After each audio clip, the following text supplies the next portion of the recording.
आज हम डिस्कस करने वाले हैं कि प्लेन मिरर से रिफ्लेक्शन किस तरह से फॉर्म होती है। तो सबसे पहले हम डिस्कस करते हैं प्लेन मिरर होता क्या है। अगर आपने देखा हो तो हर एक ने कहीं ना कहीं प्लेन मिरर को देखा हुआ है और इसका बेस्ट जो यूज है वो हमारा एक लुकिंग मिरर है। जब भी हम अपनी डेली रूटीन में हम रेडी होते हैं कहीं जाने के लिए या हम अपने आप कोम करना चाहते हैं तो हमें क्या जरूरत पड़ती है, हम एक लुकिंग मिरर को देखते हैं। लुकिंग मिरर को देख के ही हम कोम करते हैं। तो ये हमारा एक बेस्ट एग्जाम्पल है जहाँ पे हमारा प्लेन मिरर यूज होता है। तो प्लेन मिरर बेसिकली होता क्या है, पहले हम उसको डिस्कस करते हैं। अगर हम देखें तो हम plane mirror is nothing but a piece of glass.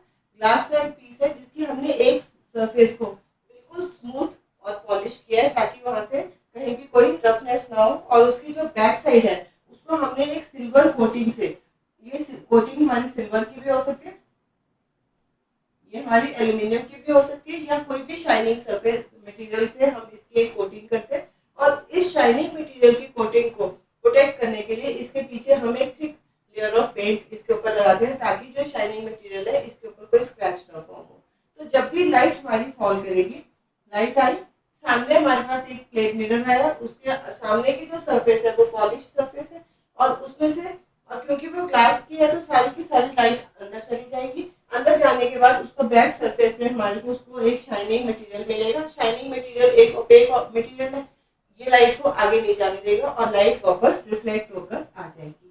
तो लाइट गई, सामने प्लेन मिरर मिला, लाइट वापस आ गई। ये लाइट जब हमारी आईज में फॉल करेगी तो हमें इस ऑब्जेक्ट की इमेज को हम देख पाएंगे। मतलब अगर हमारा ऑब्जेक्ट यहाँ पड़ा है तो हमारी अगर आई यहाँ पे है तो इस जगह पे हम आईज में हम इसकी इमेज को देख पाते हैं। तो हमें दिखता है कि ये ऑब्जेक्ट हमारा, अगर हम देखें तो ये ऑब्जेक्ट हमें, अब ये लाइट यहाँ से गई, ऑब्जेक्ट तक सामने रिफ्लेक्शन हुई, रिफ्लेक्टेड लाइट हमारी आईज तक आई है। तो बेसिकली अगर हमें देखेंगे तो हमें इस ऑब्जेक्ट की इमेज यहाँ पे नजर आएगी।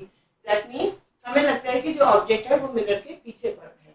तो अगर हम जब भी कभी हम प्लेन मिरर की बात करेंगे तो प्लेन मिरर में हमेशा रिफ्लेक्शन हमें नजर आएगी। जो भी ऑब्जेक्ट उसके सामने होगा उसकी रिफ्लेक्शन हमें प्लेन मिरर में नजर आएगी। Now let us discuss something more about the concept. अब हम इस कॉन्सेप्ट को आगे लेके जाते हैं। अब हम डिस्कस करते हैं कि difference between a shadow and an image. हमने अपनी पिछली वीडियोस में डिस्कस किया था कि शैडो क्या होता है और अभी हमने डिस्कस किया है कि इमेज क्या होता है।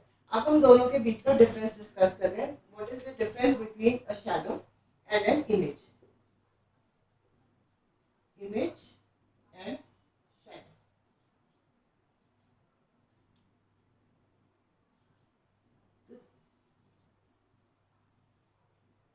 ये जो डिफरेंसेस है इनको डिस्कस करने के लिए हम सबसे पहले अपना टॉपिक कॉन्सेप्ट लेते हैं, दैट इज कलर।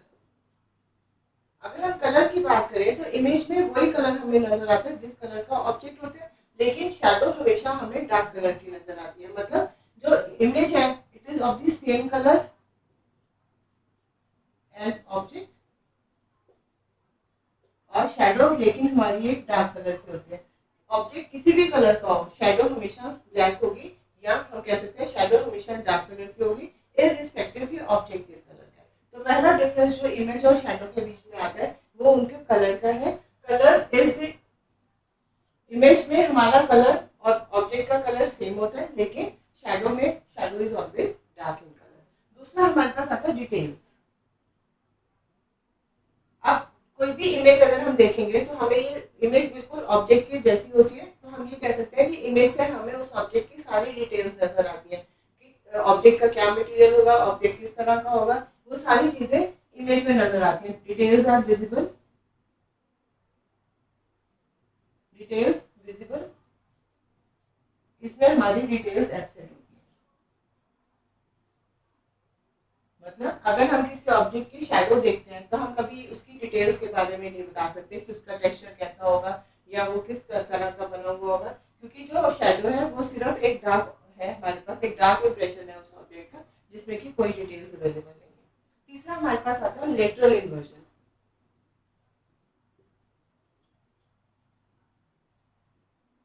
ये हमने कॉमनली देखा है कि जब भी हम किसी लुकिंग मिरर में अपने आप को देखते हैं तो हमारी इमेज जो है वो लेटरली इन्वर्टेड होती है। मतलब अगर हम अपना लेफ्ट हैंड रेज करते हैं तो हमें लगता है कि उस इमेज ने अपना राइट हैंड को रेज किया। अगर हम अपना राइट करते हैं तो इमेज का वो लेफ्ट हैंड होता है। मतलब जो हमारी इमेज होती है वो लेटरली इन्वर्टेड होती है as compare to the object. That image के केस में लेटरल इन्वर्जन एग्जिस्ट करती है,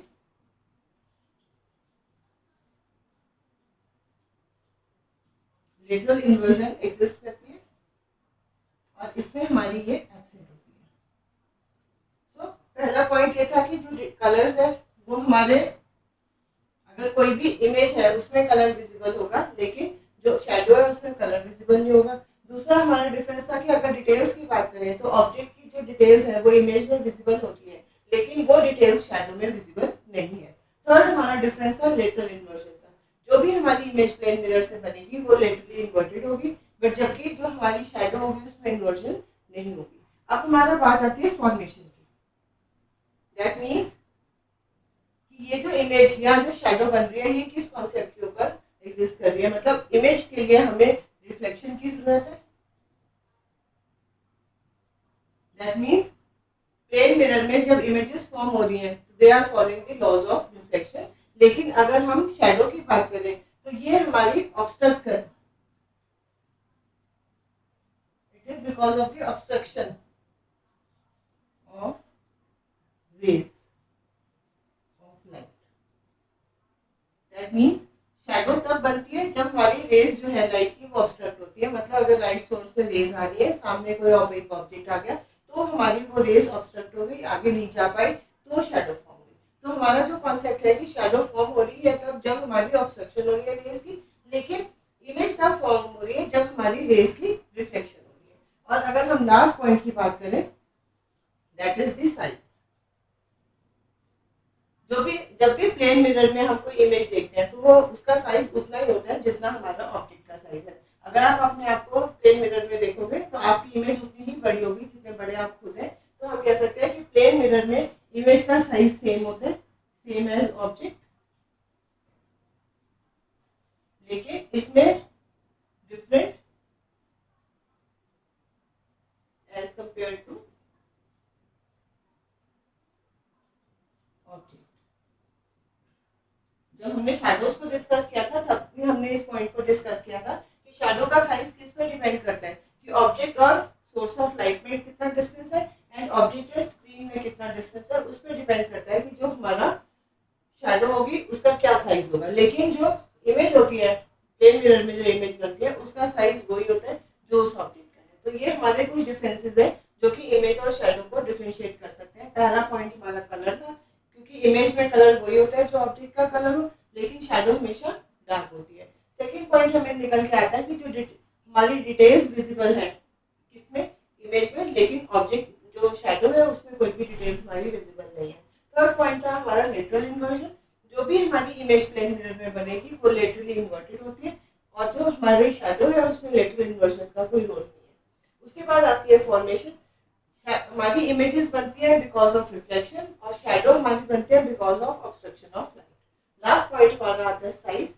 जो इमेज होती है प्लेन मिरर में उसका वही साइज होता है जो ऑब्जेक्ट का साइज है, लेकिन शैडो के केस में साइज वेरी कर सकता है। Size depends on the distance of the object from the source of light and also the distance of the object from the you can say the screen जिस पे हमारी shadow form हो रही है। उन दोनों के डिस्टेंस की वजह से भी हमारे जो साइज है शैडो का वो अलग अलग हो सकता है। Now let us discuss something more about the concept. अब हम डिस्कस करते हैं कि प्लेन मिरर्स के यूजेस क्या हैं या प्लेन मिरर्स कहाँ कहाँ यूज होते हैं। Uses of plane mirror. अगर हम अपनी डे टू डे लाइफ देखें तो सबसे ज्यादा जो प्लेन मिरर्स हम यूज करते हैं वो है किस फॉर्म में, they are used as looking mirrors. जब भी हम कभी कोम करते हैं हम प्लेन मिरर की हेल्प से अपनी इमेज को देखते हैं और वो फिर हम अपनी कोम करते हैं। तो सबसे ज्यादा कॉमनली यूज्ड जो प्लेन मिरर होता है it is being used as a looking mirror. So this is the most important use of plane mirror. Secondly it is used to give false dimensions. False dimensions to rooms. ये चीज आपने commonly देखी है कि जब हम कभी showrooms में जाते हैं, अगर हम शोरूम को हम बड़ा दिखाना चाहते हैं, मतलब जो उसका साइज है, जो उसकी डायमेंशन है, हम चाहते हैं कि जो भी आए वहाँ पे उसको वो साइज ना लगे, उसको साइज उसका बड़ा लगे, तो हम क्या करते हैं, हम उसकी वॉल्स के ऊपर लुकिंग मिरर को लगाते हैं या हम प्लेन मिरर को लगाते हैं। उससे क्या होगा कि उसकी डायमेंशन जितना बड़ा हुआ है उससे वो डबल नजर आएगा। तो ये एक उसकी फॉल्स डायमेंशन होगी, मतलब एक्चुअल डायमेंशन तो कुछ और है लेकिन देखने में वो कुछ और साइज का लग रहा है। तो हम ये कह सकते हैं कि हम प्लेन मिरर्स को यूज करते हैं किसी भी रूम को फॉल्स डायमेंशन देने के लिए, हम इसको यूज कर सकते हैं। थर्ड यूज इसका हमारा होता है in the form of periscope. Periscope is used to see the objects जिनको हम डायरेक्ट विजन में नहीं देख सकते, मतलब डायरेक्ट लाइन ऑफ साइट पे अगर हम किसी ऑब्जेक्ट को नहीं देखना चाहते तो हम इसको यूज करते हैं। It is used in submarines also, कि हम देखना चाहते हैं कि सरफेस पे कोई ऑब्जेक्ट है या नहीं, या हम कह सकते हैं कि हम एनिमी, हम बंकर्स में हैं, सोल्जर्स बंकर्स में से अपने सरफेस लेवल पे आके और देखना चाहते हैं कि सामने से कोई एनिमी आ रहा है या नहीं आ रहा है, या कोई भी हाइडिंग प्लेस है उसमें हम डायरेक्टली नहीं चाहते कि हम विजन में आए और लेकिन हम देखना भी चाहते हैं, तो ऐसे केस में हम पेरिस्कोप को यूज करते हैं। They are also used in solar cookers.